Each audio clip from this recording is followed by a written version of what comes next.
जिज्ञासु मित्रों, बहुत बहुत स्वागत है, अभिनंदन है आप सभी का दिव्य सृजन में।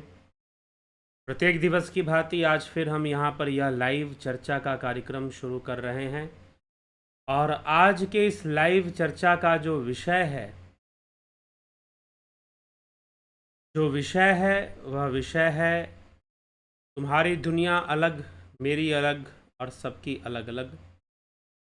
संसार सत्य है। यह जो विषय आज का लिया गया है, यह कुछ लोगों के विचार पर लिया गया है कि हम संसार को कैसे कह सकते हैं कि ये मिथ्या है, हमें जो दिखाई दे रहा है वही तो सत्य है। हम इसे मिथ्या कैसे कह सकते हैं, कैसे ये संभव है कि संसार को मिथ्या कहा जाए, क्योंकि हम सारी चीज़ें, सारा अनुभव, सारा सुख दुख जो भी प्राप्त कर रहे हैं वो इस संसार से कर रहे हैं, संसार को देखकर अनुभव करके कर रहे हैं।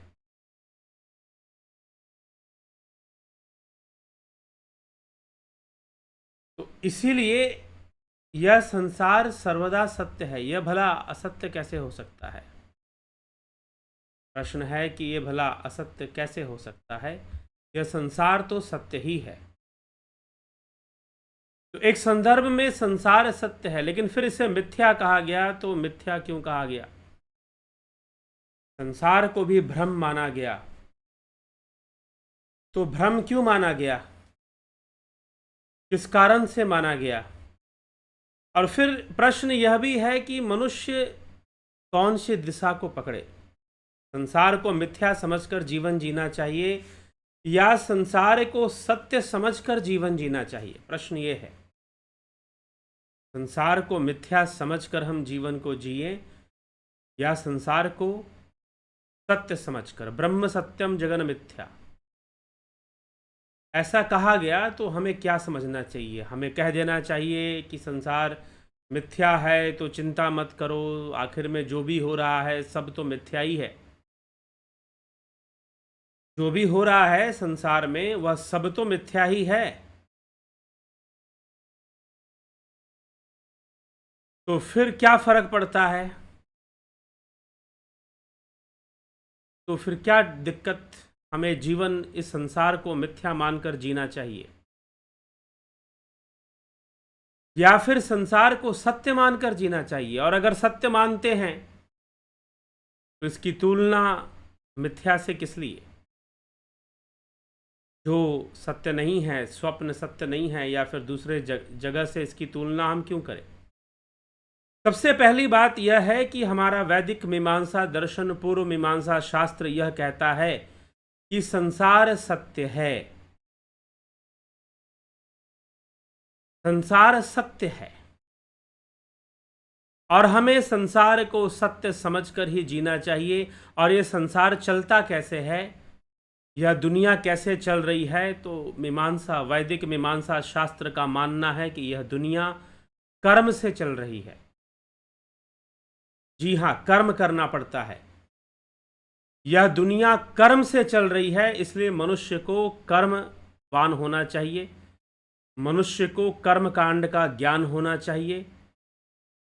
अब कर्मकांड क्या है? प्रचलित शब्द, प्रचलित अर्थ से बच जाइए। सही अर्थ को समझेंगे तभी समझ पाएंगे। प्रचलित अर्थ जो है वो कुछ अर्थ का अनर्थ हो चुका है हर विषय में, चाहे वो युग का अर्थ हो, चाहे वो धर्म का अर्थ हो। जो भी प्रचलित अर्थ है वो अनर्थ का रूप धारण कर चुका है। वैसे ही कर्मकांड क्या है? कर्म करने की कला ही कर्मकांड है। आपसे ऐसे कर्म ना हो जिनका फल दुख के रूप में प्राप्त हो।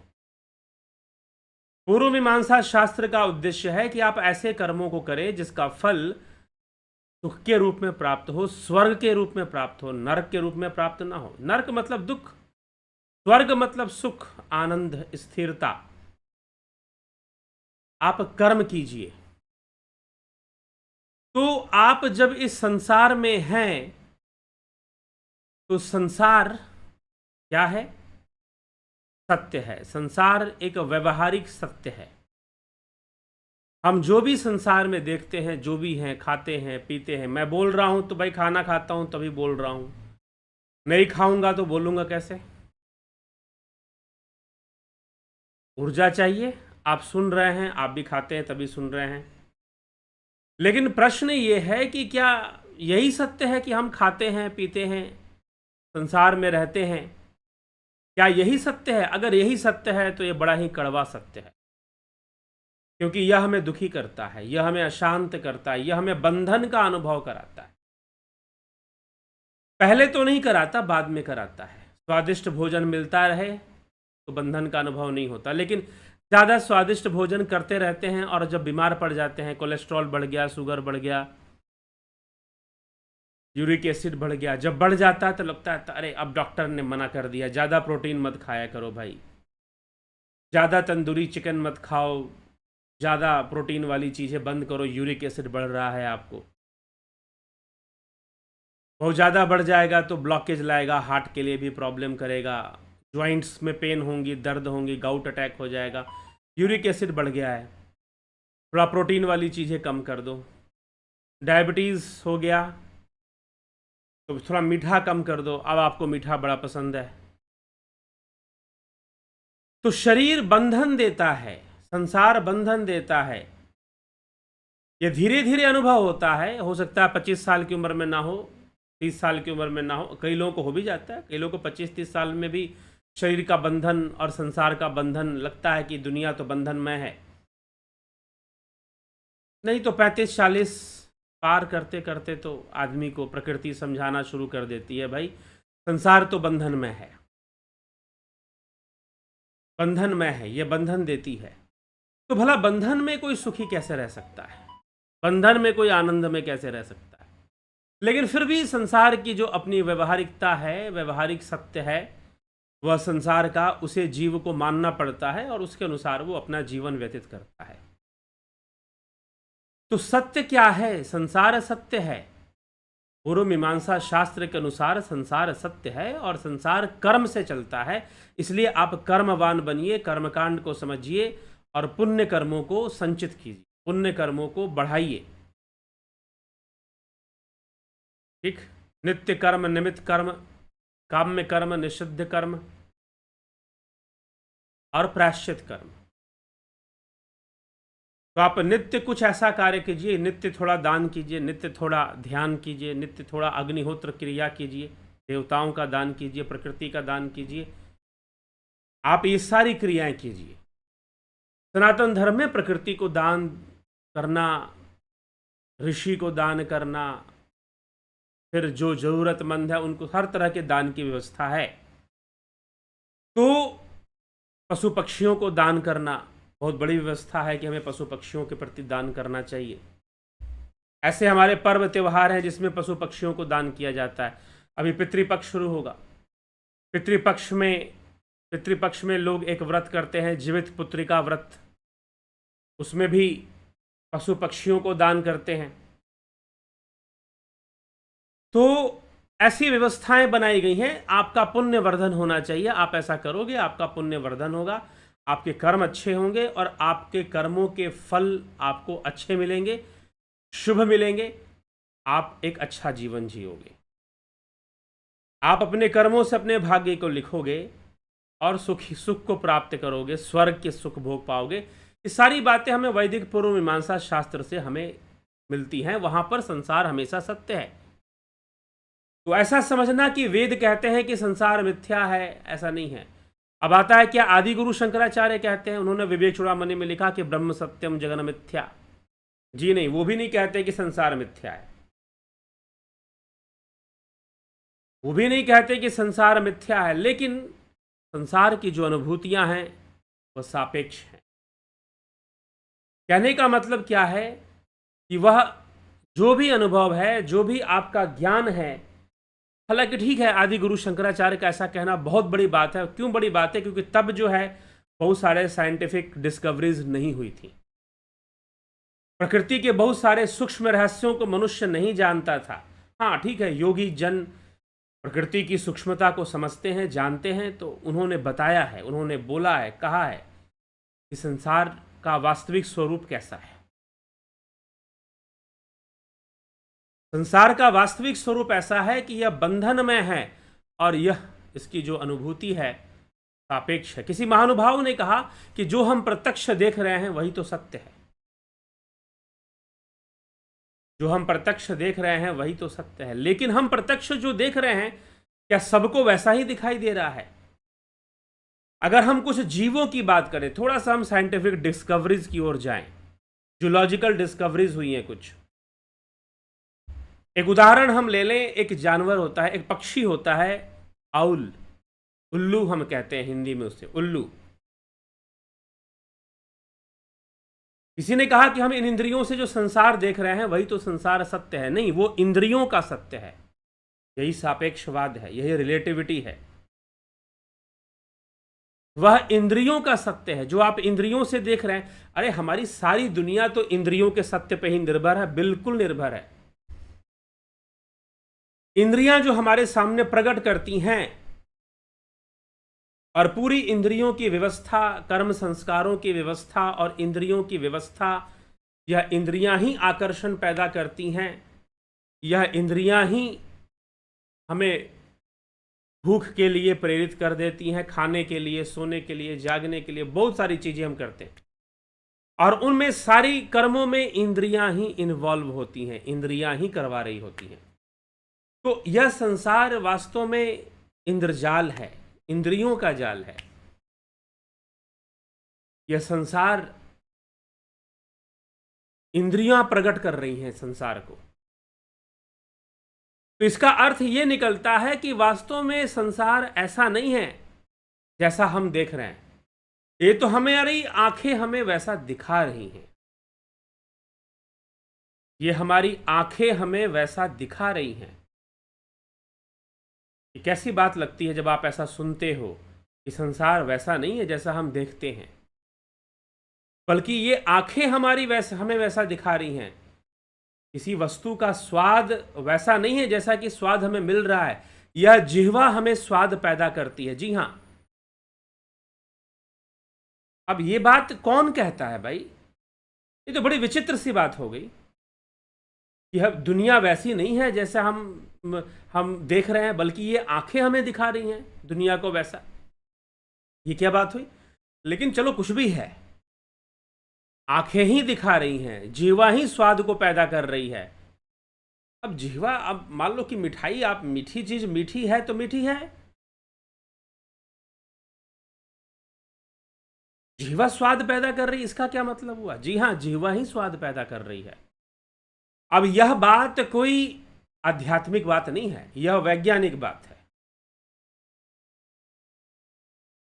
यह वैज्ञानिक बात है कि जिह्वा, हमारे जीभ के अंदर टेस्ट ग्लैंड्स होते हैं, जीभ के अंदर टेस्ट ग्लैंड्स होते हैं।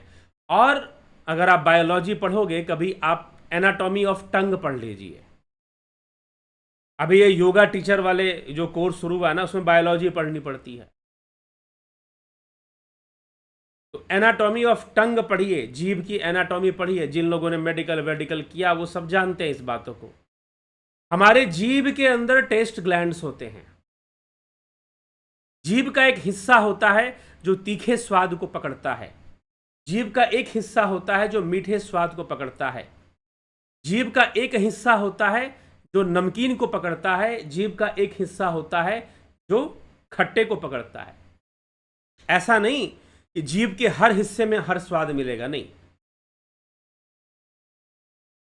बटा होता है, पूरी इसकी डायग्राम होती है। आप जो है टेस्ट ग्लैंड्स के बारे में गूगल में भी, आप गूगल इमेज में भी सर्च कर सकते हैं। अब यह बात क्या प्रमाणित कर रही है? क्या प्रमाणित कर रही है? कि आपको जो भोजन का स्वाद मिलता है वह जिह्वा प्रकट कर रही है, ना कि वो भोजन वैसा है। हाँ ठीक है, आपने स्वाद को पकड़ लिया है कि ये मसाला मिलाने से ये स्वाद बनेगा, ये मसाला मिलाने से ये स्वाद बनेगा, तो आप मिला जुला के भोजन बना लेते हो, सब्जी बना लेते हो, खाना बना लेते हो और स्वादिष्ट भोजन, अरे भाई बड़ा स्वादिष्ट बनाया। लेकिन अभी पीछे ना कोरोना फैला हुआ था और जिनको कोरोना वायरस का इन्फेक्शन हो जाता था, कुछ लोगों के अंदर ऐसे सिम्टम्स आते थे कि उनको टेस्ट आना ही बंद हो जाता था। अब कितनी भी अच्छी सब्जी खिला दो उनको, अच्छे से मसाला वसाला बहुत सारा, आजकल एक मसाला आता है MSG, ठीक ना, होटल रेस्टोरेंट में यूज कर रहे हैं कुछ केमिकल, MSG, अजीनोमोटो ऐसे कुछ उसको बोलते हैं, तो वो स्वाद को बढ़ा देता है। तो आपकी जिह्वा उसको पकड़ती है, आप जीभ के आधार पर डिसाइड करते हो कि कौन सा मसाला डालकर स्वाद को बढ़ाना है, ठीक है। लेकिन अगर आपको कोई बीमारी ऐसी हो गई जहां पर जीभ का स्वाद ही चला गया, टेस्ट ग्लैंड्स काम करना, कई बार वृद्धावस्था में भी ऐसा देखा गया है कि टेस्ट ग्लैंड्स काम करना बंद कर देते हैं, तो आदमी को खाने का स्वाद ही नहीं मिलता, आदमी को भोजन का स्वाद ही नहीं मिलता फिर, ठीक है। क्यों? अब मान लो कि बहुत स्वादिष्ट भोजन बना दिया गया, स्वाद मिलना चाहिए ना, क्योंकि स्वाद निर्भर है, किस पर निर्भर है? जिह्वा पे निर्भर है। स्वाद प्रकट कौन कर रहा है? यह जिह्वा स्वाद को प्रकट कर रही है।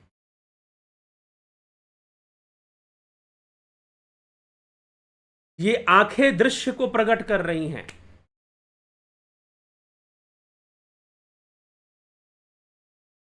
ठीक है।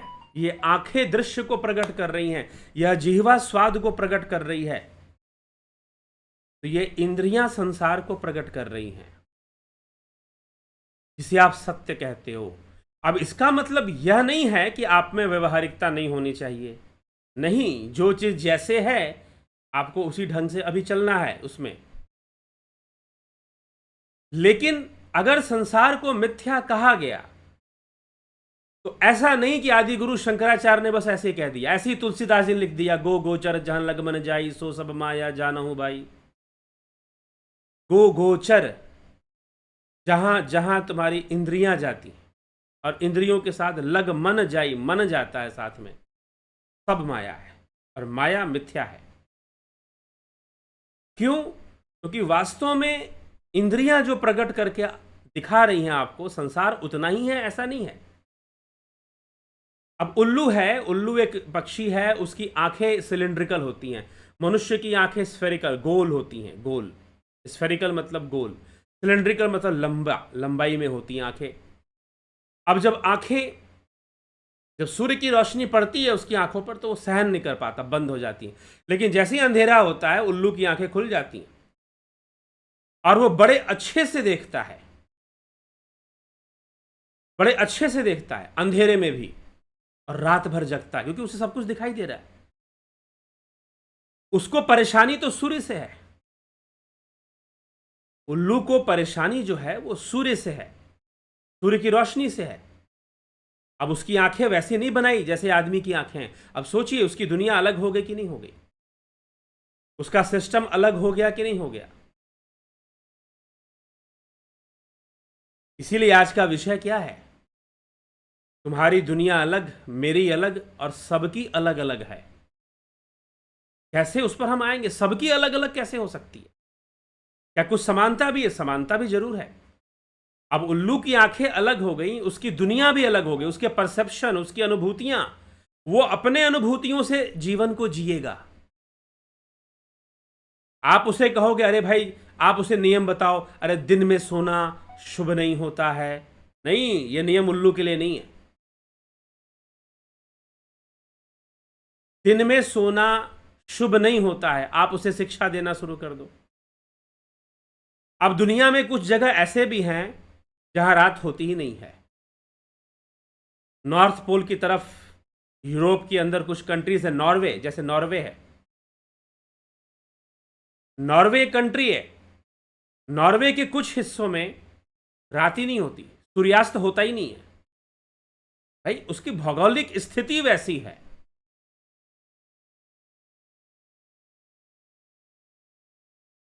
तो अब उन बेचारों को आप कहो कि दिन में सोना ठीक नहीं है, अब बेचारों के यहां रात ही नहीं होती है। हाँ ठीक है, उनके सिर पे सूरज भी कभी नहीं आता। तो चीजें क्या हैं? सापेक्ष हैं। सत्य क्या है? आपका सत्य आपका सत्य है। उल्लू की आंखें उसकी दुनिया अलग है। इसी तरह से दूसरे, अब हम 7 रंगों को देखते हैं, हम जो है 7 रंगों के, लेकिन बायोलॉजिकल डिस्कवरीज बताती हैं, जूलॉजिकल डिस्कवरीज बतलाती हैं, हम 7 रंगों को देखते हैं, लेकिन कुछ जानवर हैं जो 7 रंग नहीं देखते, ब्लैक एंड व्हाइट, उनकी दुनिया ब्लैक एंड व्हाइट है। ठीक। कुछ रेप्टाइल्स, रेंगने वाले जानवर होते हैं, वो इंफ्रा रेड रेज, रेड रे के ऊपर भी, जो मनुष्य की आंखें नहीं देख सकती हैं, इंफ्रा रेड रेज को नहीं देख सकती, इंफ्रा लाल रंगे होती हैं कुछ, उनको मनुष्य की आंखें पकड़ नहीं पाती, लेकिन रेंगने वाले जानवर पकड़ते हैं, सांप आदि जो होते हैं, कछुआ हो गया, सांप हो गया, ये लोग पकड़ लेते हैं। जो कीड़े मकोड़े होते हैं, इंसेक्ट्स होते हैं, वो अल्ट्रा वायलेट रेस को देखते हैं और ब्लू और येलो को देखते हैं, बाकी रंगों को वो नहीं देख पाते हैं। बहुत सारे ऐसे रंग होते हैं जो वो नहीं देख पाते हैं। तो अब क्या करोगे नहीं जो देख पाते हैं? तो इसलिए उनकी आंखें अलग हैं, उनकी आंखें अलग रंगों को पकड़ती हैं, अलग दृश्य को पैदा करती हैं। ऐसा नहीं कि जैसा दृश्य हमारी आंखों से पैदा होता है सभी जीवों से वैसा ही दृश्य पैदा हो रहा हो, ऐसा बिल्कुल भी नहीं है।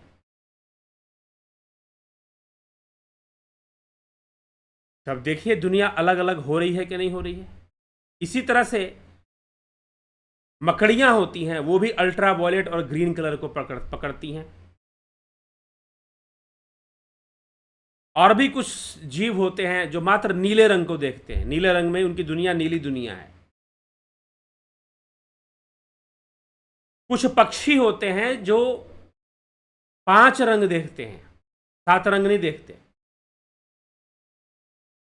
जो बिल्लियां होती हैं वो लाल और हरे रंग को बहुत मुश्किल से देख पाती हैं, और कम हल्की रोशनी में उनकी जो आंखें बहुत अच्छे से देखती हैं। अगर रोशनी जैसे कुछ लोगों को रतौंधी हो जाए तो वो हल्की रोशनी में देख ही नहीं पाते, बिल्कुल अंधेरा दिखाई देगा। लेकिन बिल्लियों को हल्की सी रोशनी अगर हो, बहुत हल्की सी रोशनी, उसमें उनको सब कुछ साफ साफ दिखाई देता है। कुत्ते भी इसी तरह से लाल और हरे रंग को मुश्किल से देख पाते हैं। चूहे जो होते हैं वो अल्ट्रा वायलेट रेस को देखते हैं। कुछ सांपों की कुछ प्रजातियां हैं, वाइपर्स, स्पेशली वाइपर्स में कुछ प्रजातियां ऐसी हैं जो बिल्कुल कूच अंधेरा हो, बिल्कुल कूच अंधेरा, कंप्लीटली डार्क, उसमें भी वो देखते हैं और अपना शिकार करते हैं।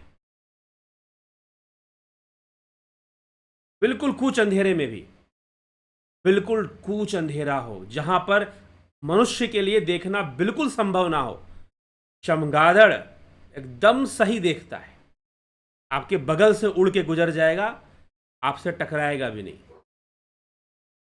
कितना भी अंधेरा क्यों ना हो। अल्ट्रासोनिक वेव्स से वो देखता है, इमेज फॉर्मेशन कर लेता है, उसे लाइट की जरूरत नहीं है देखने के लिए। अब आप ये कहोगे कि हम इंद्रियों से जो संसार देख रहे हैं वही तो सत्य है। अब छोड़ दीजिए कि आदि गुरु शंकराचार्य क्या कहते हैं, बायोलॉजी क्या कहती है, जूलॉजिकल डिस्कवरीज क्या कहती हैं, साइंटिफिक खोज क्या कहती हैं। वो ये कहती हैं कि नहीं, दुनिया, आप जो दुनिया देख रहे हैं बाकी जीवों की दुनिया अलग है, वो कुछ अलग ही देखे जा रहे हैं। हाँ ठीक है, बहुत सारे जीव हैं जो हमारे जैसा मिलता जुलता देख रहे हैं, लेकिन कुछ ऐसे हैं जिनकी दुनिया ही अलग है।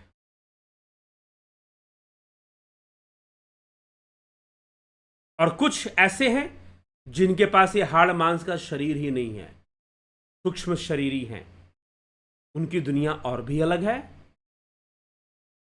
उन सूक्ष्म शरीरों को तो हम इन आंखों से देखते ही नहीं है, उनकी दुनिया तो और भी अलग है फिर।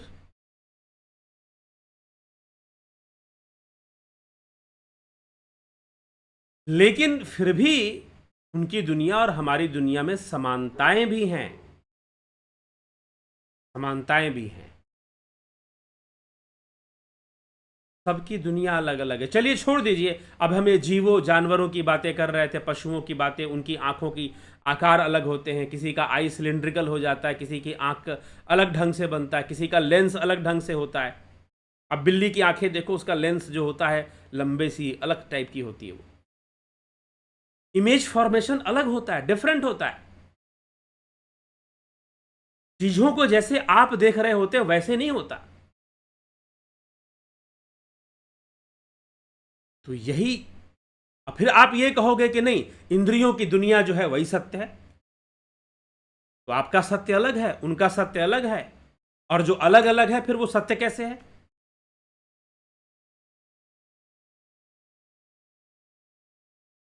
जो अलग अलग है फिर वो सत्य कैसे है? ये तो हमने पशुओं से तुलना की। अगर हम मानव मानव की सिर्फ बात करें, तो मानव मानव के लिए भी उनका जो सत्य है उनकी परिस्थितियों के हिसाब से अलग अलग है। अभी मैंने कहा कि नॉर्वे एक देश है जहां पर उसके कुछ हिस्से में सनसेट नहीं होता, सूर्यास्त होता ही नहीं है, क्योंकि वो ऐसी जगह पर उसका जियोग्राफिकल लोकेशन सिचुएशन कुछ ऐसी है, वहां पर भौगोलिक स्थिति उनकी कुछ ऐसी है कि वहां सूर्यास्त ही नहीं होता। अब समझा लो उनको, भाई सूर्यास्त नहीं होता तो क्या समझाओगे उनको? दिन में और रात में कई जगह पर है। आप यूरोपियन कंट्री, जर्मनी, इंग्लैंड चले जाइए, आपके यहाँ जो दिन और रात होते हैं एक एवरेज में चलता है, 12 घंटा 12 घंटा दिन, 12 घंटा रात। थोड़ा सा चेंज होगा, 8 घंटे की रात हो जाएगी, दिन का साइज बढ़ जाएगा, ठीक है, 9 घंटे, 11 घंटे। लेकिन 8 घंटे से नीचे की रात या नीचे का दिन आपके यहाँ भारत भूमि में नहीं होने वाला। यहां पर दिन और रात का एक संतुलन बना रहता है, बैलेंस स्टेट में रहता है। लेकिन बहुत सारे देश हैं वहां पर दिन और रात के समय काल में बहुत बड़ा डिफरेंस आपको दिखाई देगा। कुछ देशों में बस 2-3 घंटे की रात होती है। संध्या जैसा रहेगा, ज्यादातर समय कैसा रहेगा? संध्या, जैसे शाम के समय जितनी रोशनी रहती, ज्यादातर समय में वैसा कुछ देर के लिए तेज धूप रहेगा, नहीं तो हल्का सा रहेगा। अलग अलग स्थान है, अलग अलग स्थितियां हैं, तो उनका सत्य भी उसके हिसाब से बदलेगा। चलिए हम भौगोलिक जो डिफरेंसेस हैं उनको भी नहीं देखते हैं। एक ही जगह पर दो लोग हो रहे हैं, दो लोग रहते हैं, उनके कर्म संस्कार अलग हैं, उनकी परिस्थितियां अलग हैं, उनके परसेप्शन अलग अलग हो जाते हैं।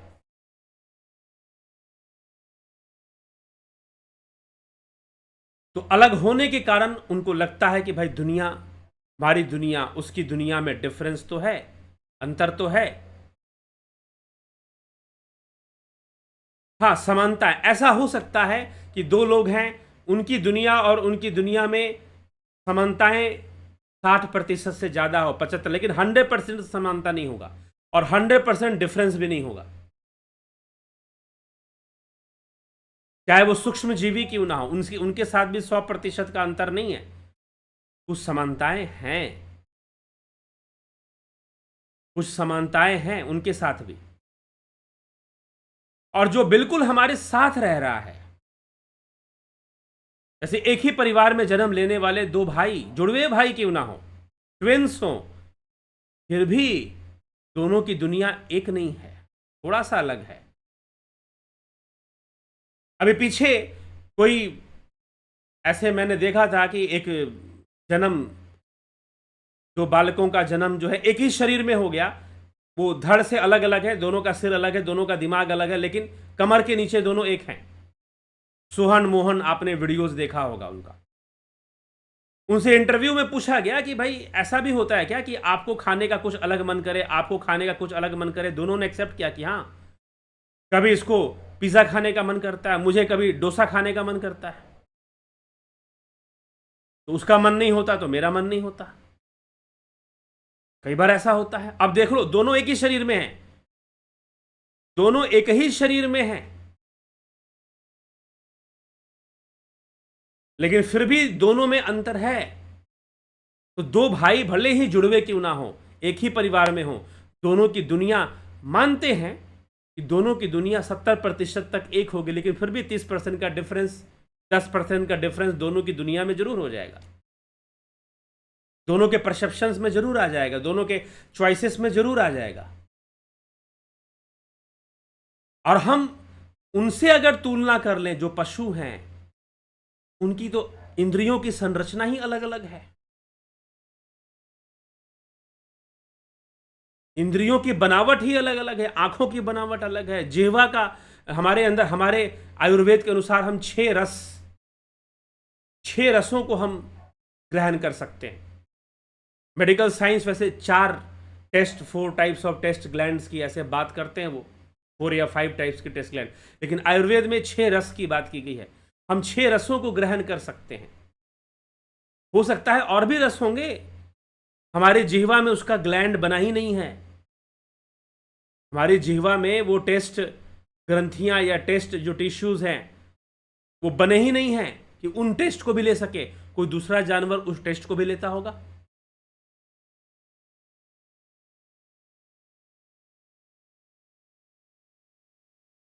कोई दूसरा जानवर उस टेस्ट को भी लेता होगा जो हम नहीं लेते हैं। अब यहां पर आ जाएंगे, कुछ लोग बोलेंगे मूर्खों जैसी बात, ना कोई अनुसंधान। कुछ लोग कहेंगे सुअर में परमात्मा नहीं होता। क्यों? एक संस्था है हमारे देश में कहती है, और वो अपने आप को बड़ा साइंटिफिक समझते हैं। अभी किसी संस्था के संस्था से जुड़ी हुई एक व्यक्ति ने मुझे फोन किया, अरे हमारी संस्था में तो बहुत पढ़ी लिखी प्रचारक, इंटेलिजेंट लड़कियां यहां प्रचार करती हैं, उन्होंने बीए कर रखा है, बीटेक कर रखा है। अरे खाक खाक बीए बीटेक कर रखा है, जब उनका अपना कोई रिसर्च ही नहीं है धर्म के मामले में। एक गुरुडम के धारे पर बह जा रही है कि नहीं, ऐसा हमारे गुरु जी ने ऐसा सिखाया है, बताया, बस उसके आगे हमें सोचना ही नहीं है।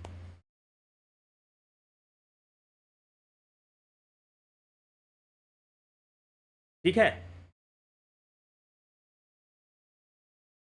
तो पवित्रता, जो परमात्मा तत्व है, वो पवित्रता अपवित्रता से परे है। कुछ भी पवित्र नहीं, कुछ भी अपवित्र नहीं उसके लिए, इसीलिए वो सर्वव्यापी है। आप कहोगे सुअर गंदगी खाता है, गंदा जीव है। अरे आपके लिए गंदा जीव है ना, उसका टेस्ट ग्लैंड काम कर रहा है वहां पर।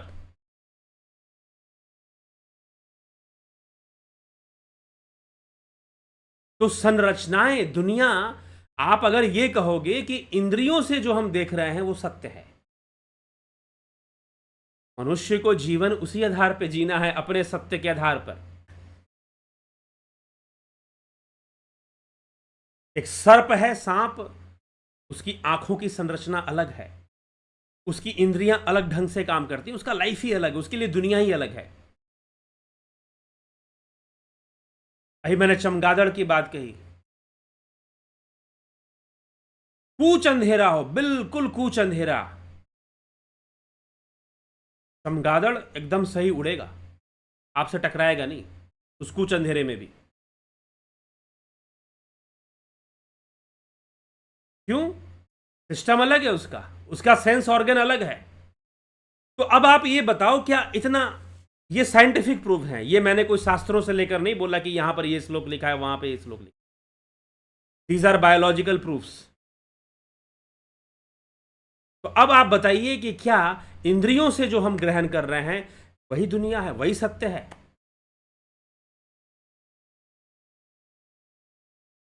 इंद्रियों से जो हम ग्रहण कर रहे हैं, क्या हम उसे सत्य मान सकते हैं? हाँ, वो हमारा सत्य है। वह आदि गुरु शंकराचार्य ने कहा वो व्यवहारिक सत्य है। इसीलिए त्रिसत्तावाद वहां पर मिलता है, प्रतिभासित सत्ता, व्यवहारिक सत्ता और पारमार्थिक सत्ता।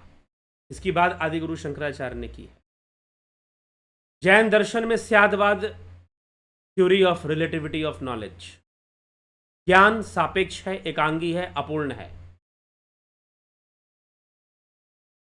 आप इंद्रियों से जो भी ज्ञान हासिल कर रहे हो वो सापेक्ष है, एकांगी है और अपूर्ण है। और यह सब होने के कारण वह भ्रम युक्त और मिथ्या भी है, सापेक्ष होने के कारण।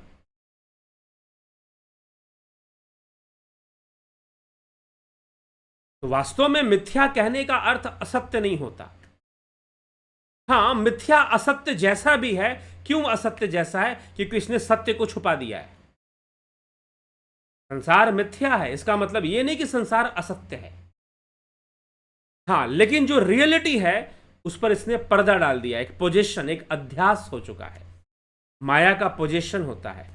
We all are possessed. Hollywood में फिल्में बनती है, पोजेशन मतलब हॉरर मूवी होगी ना, पोजेशन वहां लिखा होगा। भूतिया फिल्में, पोजेस, किसी ने पोजेस कर लिया। लेकिन अद्वैत सिद्धांत कहता है कि ये हम सब पोजेस्ड लोग हैं। पोजेशन किसने कर रखा है? माया ने कर रखा है, इंद्रियों के माध्यम से।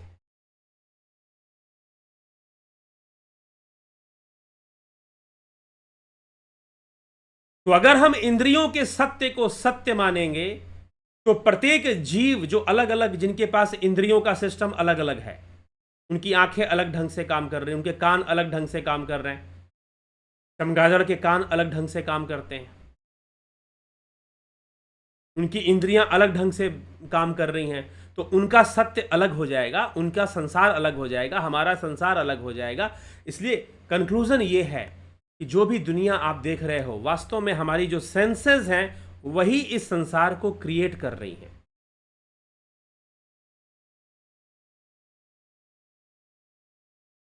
हमारी जो इंद्रियां हैं, जो टेस्ट आप कहते हो कि ये खाना बड़ा स्वादिष्ट है, एक्चुअल में आपकी जिह्वा उस टेस्ट को क्रिएट कर रहा है। हाँ, जो भी भोजन पड़ा है वो एक रसायन के रूप में है, उसका भी महत्व है, लेकिन जो टेस्ट क्रिएट हो रहा है वो जिह्वा कर रही है। और जिस दिन आपके टेस्ट ग्लैंड्स खराब हो गए, काम करना बंद कर देंगे ना, कितना भी स्वादिष्ट खाना आपको खिला दिया जाए, स्वाद मिलने वाला नहीं है, स्वाद मिलने वाला नहीं है। तो ये जो सेंसरी वर्ल्ड है, यह जो सेंसरी वर्ल्ड है, वास्तव में ये वर्ल्ड सेंसरी है। ये आपकी सेंसेस ही आपके सामने वर्ल्ड को क्रिएट कर रही हैं। अब चाहे डर लग रहा हो, आपको भय लग रहा हो, इंद्रियां ही तो भय को क्रिएट कर रही है ना। अब आप मूवीज देखते हो, हॉरर मूवीज देखते हो, अब उसमें ऐसा म्यूजिक ऐड कर दिया जाएगा, ऐसा म्यूजिक ऐड होगा बैकग्राउंड में। मैंने कई बार ऐसे एक्सपेरिमेंट करते हुए देखा कि हॉरर मूवीज आप देखो, आप बस साउंड को कम कर दो, वॉल्यूम कम कर दो, आपको डर लगना बंद हो जाएगा। सिर्फ सीन देखो, आप दृश्य देखो, हॉरर मूवी का दृश्य देखो, साउंड म्यूट कर दीजिए, आपको डर लगना बंद हो जाएगा। वो भावनाएं आपके अंदर पैदा ही नहीं होगी। तो कौन पैदा कर रहा था? वो जो उसमें से साउंड क्रिएट हो रहा था, वो साउंड हमारे कान पकड़ रहे थे, और फिर क्या क्रिएट कर रहे थे? वो फियर को क्रिएट कर रहे थे। दृश्य देखकर थोड़ा बहुत लगेगा भी तो उसकी मात्रा, भय की मात्रा बहुत कम हो जाएगी, गिर जाएगी।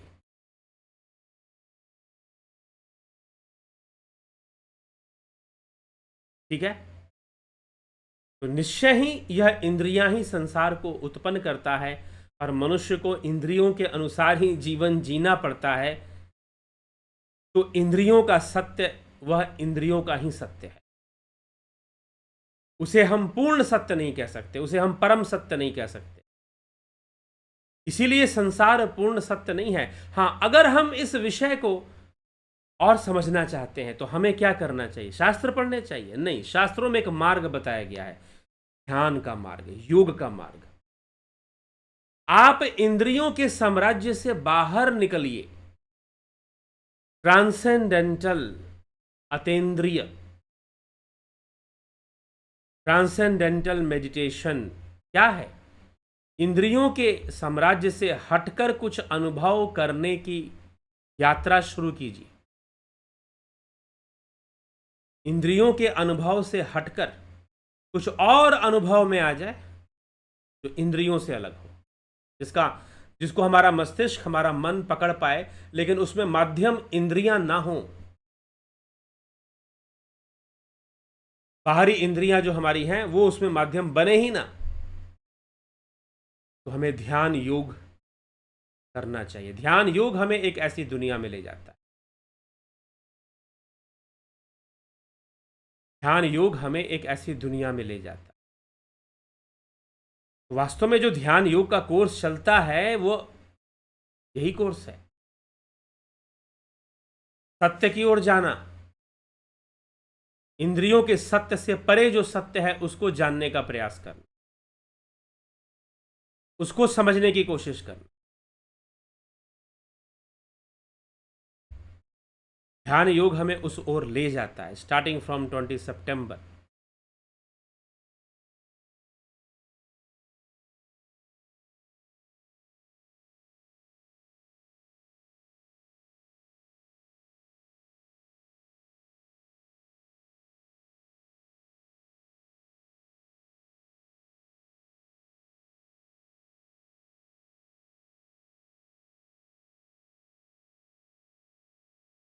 तो 20 सितंबर से यह कोर्स शुरू होगा, guided meditation, transcendental meditation, spiritual healing. आप इस कोर्स को कर कर इसका लाभ उठा सकते।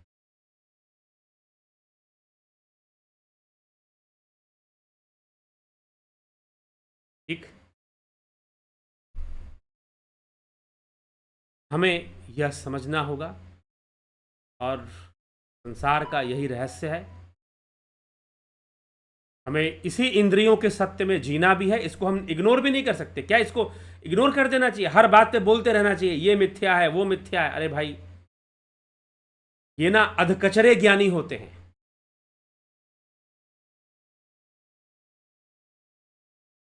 ठीक ना, कुछ अधकचरे ज्ञानियों से हमारा समाज भरा पड़ा है, जो प्रवचन सुनते हैं और कॉपी पेस्ट करते हैं।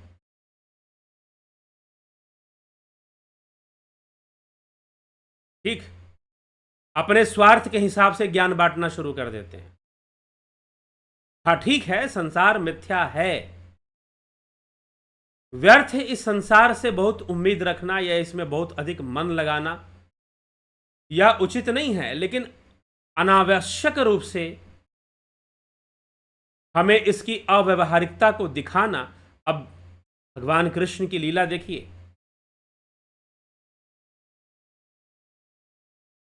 वो स्वयं आत्मा को सत्य कह रहे हैं, लेकिन फिर भी संसार में जो व्यवहारिकता है उसे अपने विवेक से, समझ से उसको निभा रहे हैं। हाँ, फर्क होता है, डिफरेंस होता है। जो व्यक्ति ज्ञानी है, ज्ञानी होने का मतलब जो जान चुका है कि वास्तविक सत्य क्या है, वो संसार में की अनुभूतियों को अलग ढंग से ग्रहण करता है, अलग ढंग से। जैसे कि एक एग्जाम्पल मैं आपको दे रहा हूं, सांसारिक एग्जाम्पल समझने के लिए। क्या, एक संगीत कई लोगों को पसंद आता है, गाना सुनना बहुत लोगों को पसंद होता है, म्यूजिक बहुत लोगों को पसंद होता है। कुछ लोग कहते हैं कि हमको म्यूजिक में इंटरेस्ट है। किसमें इंटरेस्ट है? सुनने में। तो अब दो तरह के लोग म्यूजिक सुनते हैं, गाते हैं। एक ये वो जो म्यूजिशियन हैं, जिन्हें संगीत का ज्ञान है, जिन्हें सुर ताल का ज्ञान है, और एक हैं जिनको सुर ताल का ज्ञान नहीं है, बस उनको सुनना अच्छा लगता है तो सुनते हैं। दोनों के सुनने में बहुत डिफरेंस है। जिनको सुर ताल का ज्ञान है वो अलग ढंग से सुनते हैं। ये कभी जो संगीत लोग जानते हैं उनसे पूछिएगा, उनके सुनने का तरीका अलग होता है।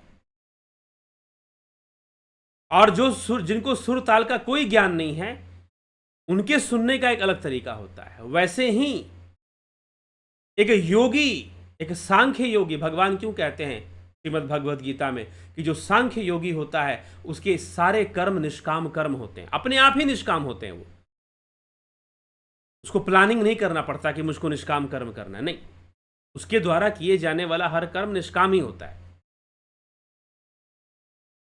तो एक योगी भोगों को भोगता हुआ भी वो भोगी नहीं बनता। कहने का मतलब वो भोगों में लिप्त नहीं रहता, वो भोगों को भोगे भी, चाहे कितना भी भोग भोग ले। हठ योग ग्रंथों में तो इसके लिए बहुत बड़ी बड़ी बातें लिखी गई हैं।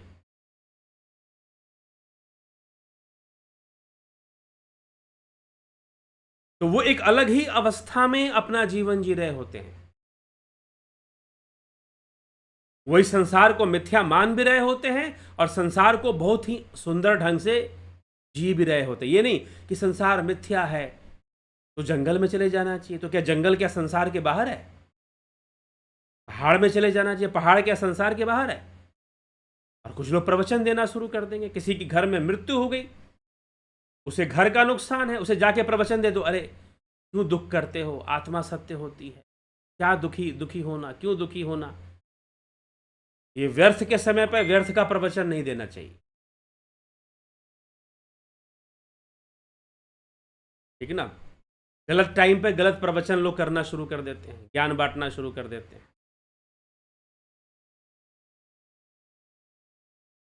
ठीक। किसी घर में मृत्यु हुई है तो उसके अनुसार ही आप अपना व्यवहार करना चाहिए। तो माहौल परिस्थिति देखकर हमें एक व्यवहारिकता को निभाना चाहिए, कहने का मतलब ये है।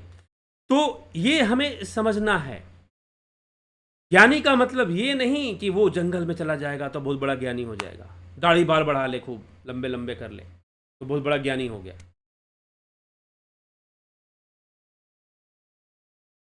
युग क्या है?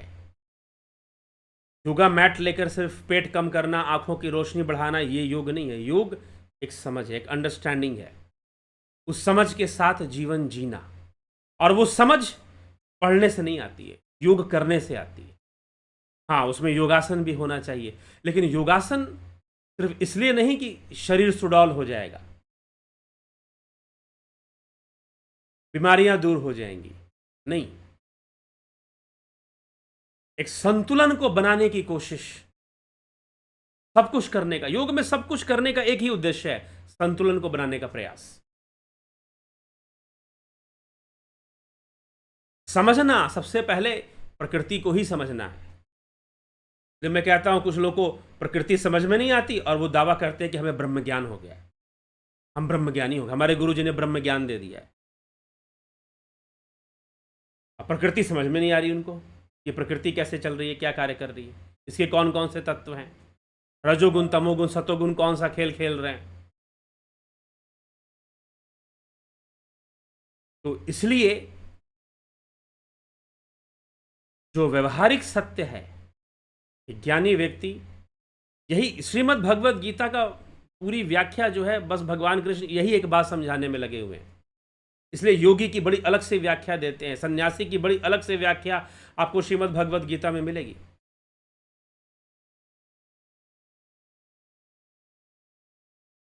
इसीलिए श्रीमद् भगवत गीता एक अनोखा ग्रंथ है। और कई बार तो कृष्ण ने कटु वचन बोले हैं, लोगों को बुरा लग जाएगा, भगवान कृष्ण ने योगी के बारे में ऐसे क्यों लिख दिया, सन्यासी के बारे में ऐसे क्यों, क्योंकि आप एक अलग ही कॉन्सेप्ट लेके जिए जा रहे हो, आप एक अलग ही कॉन्सेप्ट आपके अंदर डेवलप कर दिया गया है, विकसित कर, आप उसमें उलझे हुए हो, फंसे हुए हो, आप बस पाप पुण्य में लगे हुए हो, चीजों को फिक्स करने में लगे हुए हो। अब हठ प्रतिपिका में साधक बाधक तत्वों की चर्चा है, तो उसमें नियम आग्रह को बाधक माना गया है। कोई अगर नियम का पक्का है तो बाधक है योग मार्ग में, क्योंकि भैया परिस्थितियों के अनुसार नियम बदल देने चाहिए।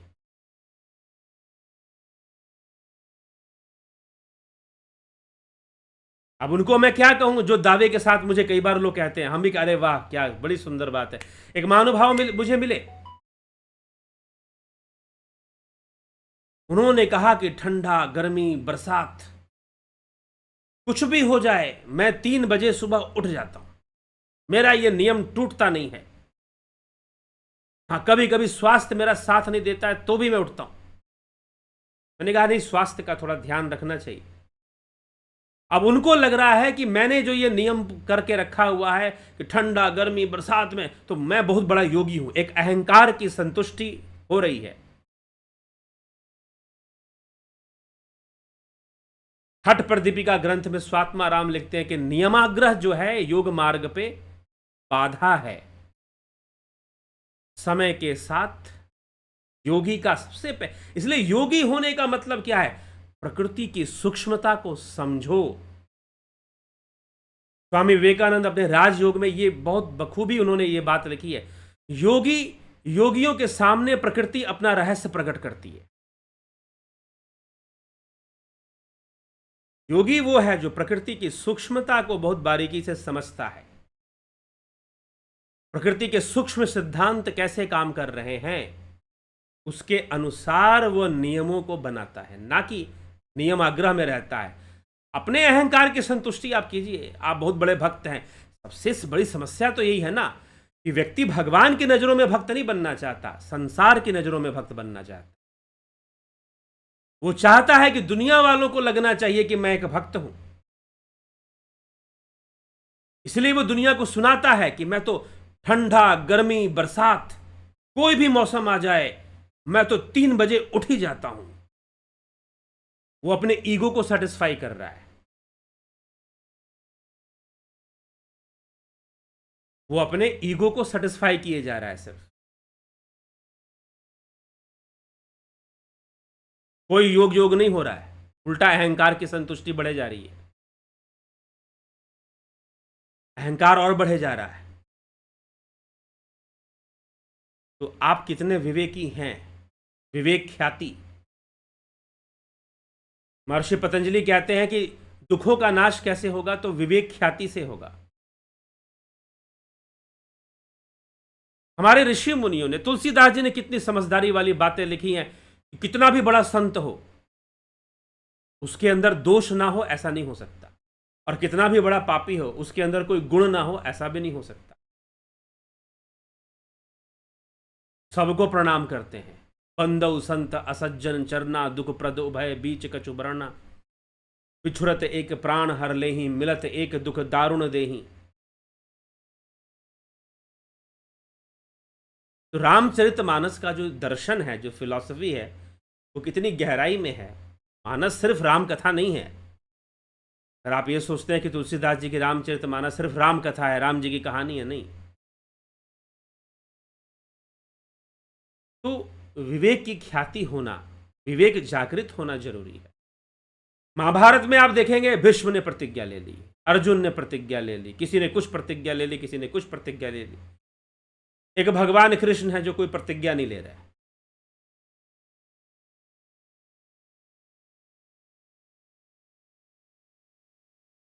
ठीक है, तो मनुष्य कहां फंसता है, कैसी चीजों में फंसता है।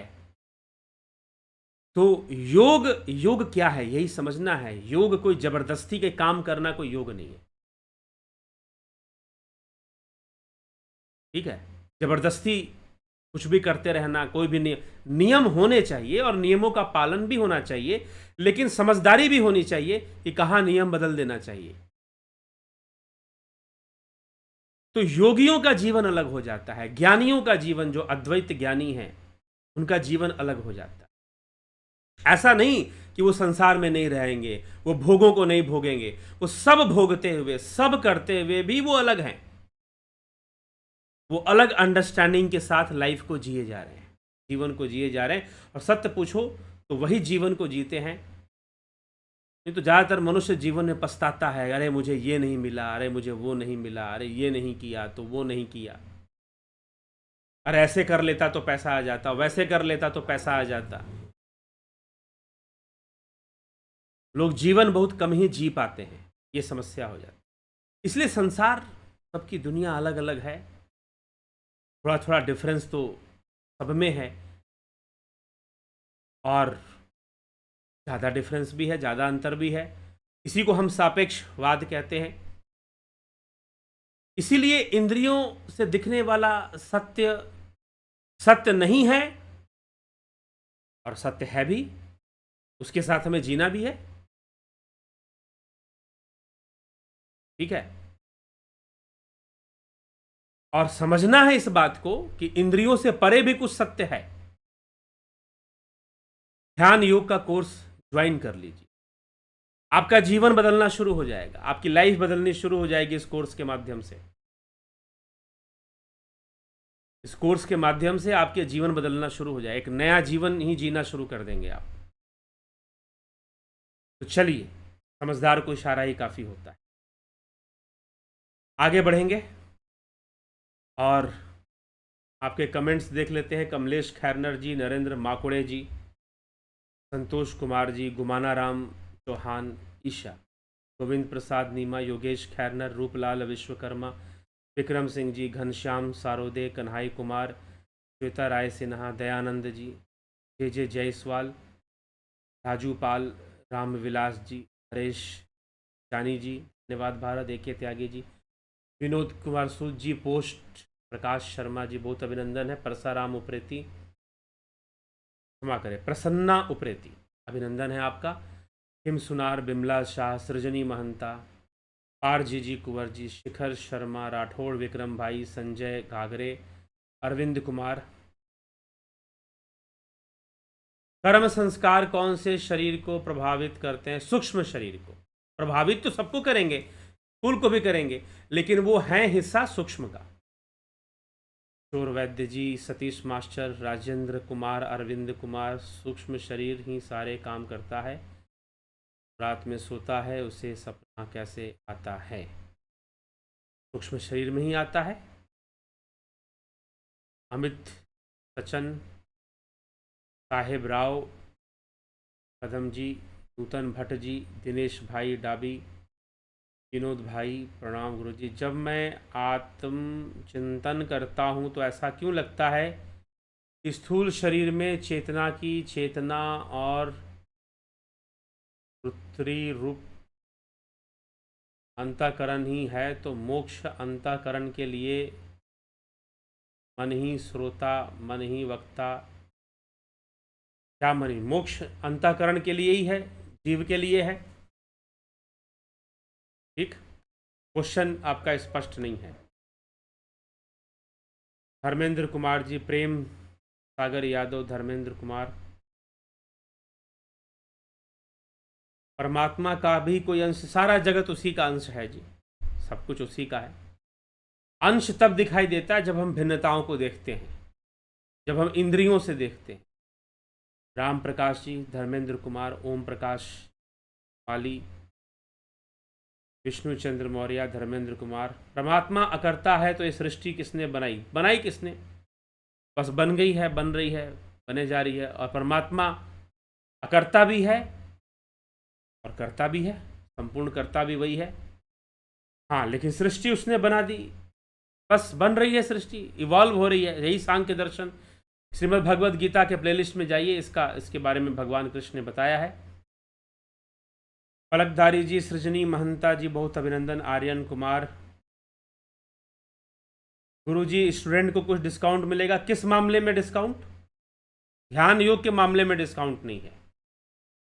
ठीक, एके भट्ट जी, बहुत सुंदर विवेचना, जीवों के अलग अलग संसारों की। जी हाँ। सृजनी महंता जी, सभी बीमारियों से कैसे छुटकारा पा सकते हैं? सबसे बड़ी बीमारी तो मनुष्य का अपना अहंकार ही है। तो बीमारी, फिर सभी बीमारियों से तो आदमी स्वस्थ होकर, स्वस्थ मतलब स्वयं में स्थित, आत्म स्थित होकर, स्थित प्रज्ञ होकर सारे बीमारियां दूर हो सकती हैं। ध्यान योग में छूट नहीं है। ठीक है, ध्यान योग में किसी प्रकार का छूट नहीं है। कभी कोई स्पेशल ऑफर आया तो आप उसको पता कीजिए, या ऑफलाइन में ज्वाइन कीजिए तो वहां छूट मिल जाएगा, ऑनलाइन में छूट नहीं मिलेगा। ऑनलाइन में आपको उतना ही, हाँ ऑफलाइन अगर कहीं कार्यक्रम हम करते हैं या ऑफलाइन में आकर आप मिलिए और सामने बैठकर करिए तो हो सकता है कि वहाँ पर छूट मिल जाए, लेकिन ऑनलाइन में छूट नहीं है। ऑफलाइन में भी नहीं है, लेकिन परिस्थितियों पर निर्भर करता है कि शायद मिल जाए, बस ये मैं कह रहा हूँ। हाँ, योगा टीचर के लिए जो कोर्स है उसमें कुछ डिस्काउंट्स वगैरह कुछ कुछ लोगों के लिए रखे गए हैं, तो उसकी जानकारी हम बाद में देंगे और बताएंगे, या आप व्यक्तिगत रूप से संपर्क करें तो बताया जाएगा। ठीक है, तो चलिए इसी के साथ आज के विचारों को विराम देते हैं। कल फिर मिलते हैं 9 PM लाइव चर्चा में। अगर आपको विचार अच्छे लगे तो ज़रूर आप शेयर कीजिए, ज़रूर आप शेयर कीजिए, लोगों तक पहुंचाइए, ताकि प्रत्येक व्यक्ति जो है इसका लाभ उठा सके। ठीक है।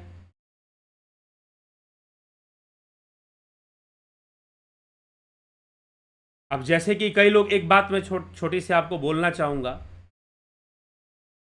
कि कई बार लोग यहाँ पर छूट की बात करते हैं। पहली बात तो ये ध्यान रखिए कि ये ध्यान योग आपको दिया जा रहा है, और अगर इसमें कुछ शुल्क या दक्षिणा ली जा रही है तो ऐसा नहीं कि ये गैर परंपरागत है, ये परंपरा में है। ये परंपरा में ही आपको शुल्क लिया जा रहा है। पहली बात तो ये है।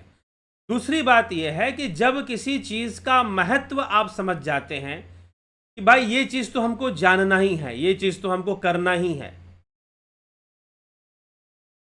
तो आप उसकी व्यवस्था कर लेते हैं। अभी कुछ पिछले 3 महीने पहले की बात है, एक भाई साहब ने कोर्स ज्वाइन किया। वो ई रिक्शा चलाते हैं, ई रिक्शा चलाते हैं उत्तर प्रदेश के एक शहर में।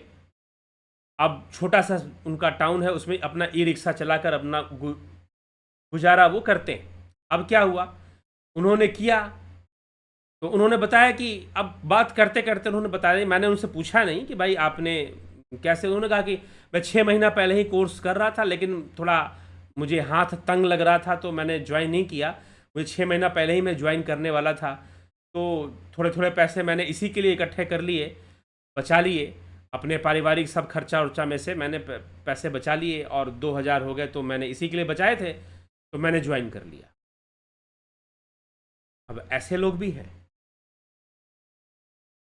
ये आपके ऊपर निर्भर करता है कि आपके लिए अगर महत्व है तो आप उस क्षेत्र में सोचोगे नहीं फिर, कि आपको पता है कि आपका धन व्यर्थ में नहीं जा रहा है। और जब तक लग रहा है कि हमारा कहीं हम इसमें पैसा लगा दें, पैसा बर्बाद हो जाएगा, वेस्ट हो जाएगा, पता नहीं है क्या बताएंगे क्या सिखाएंगे, तो फिर मत ज्वाइन कीजिए। फिर वैसे लोग नहीं ज्वाइन करते हैं। लेकिन कोई भी चीज इस तरह से निःशुल्क प्राप्त हो जाए तो उसका लाभ हम, पहली बात तो कई लोगों तो मैंने ये देखा है उसको रिस्पेक्ट ही नहीं देते, सम्मान ही नहीं देते। और जिसका सम्मान नहीं करोगे तो उससे लाभ क्या उठाओगे, तो संभाल के क्या रखोगे। और योग मार्ग के लिए, आप योग मार्ग में जाएंगे, कई क्रियाओं के लिए लिखा हुआ है, इस क्रिया को हीरे के समान संभाल के रखना चाहिए।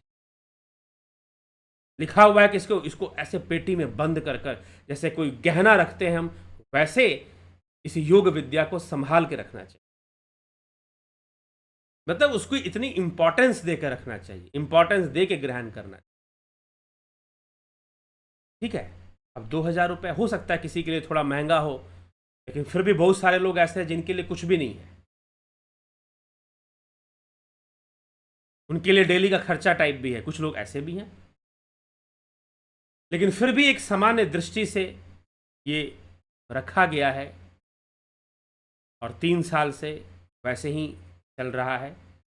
तो निश्चय ही अगर आपको कोर्स करना है तो आप उतने धन की व्यवस्था कीजिए। ऑनलाइन कोर्स में इसकी कोई छूट नहीं है। लेकिन कई बार लोग कहते हैं तो उनको फिर उस ढंग से बताना पड़ता है, समझाना पड़ता है। तो विवेक से अपना आप समझ के चलें, और गंभीरता से धारण करना हो तभी धारण करें। ये नहीं कि चलो इनका भी देख लेते हैं ये क्या सिखाते हैं, उनका भी देख लेते हैं वो क्या सिखाते हैं। तो ठीक है, बहुत सारी संस्थाएं हैं, वो आपको निःशुल्क बहुत सारी चीज़ें सिखाएंगी, कराएंगी, आप करिए, जाइए, सीखिए। ठीक है, तो ये फ़र्क है। तो चलिए इसी के साथ विराम देंगे, कल फिर मिलेंगे 9 PM लाइव चर्चा में। बहुत बहुत आभार आप सभी का। ओम तत्सत।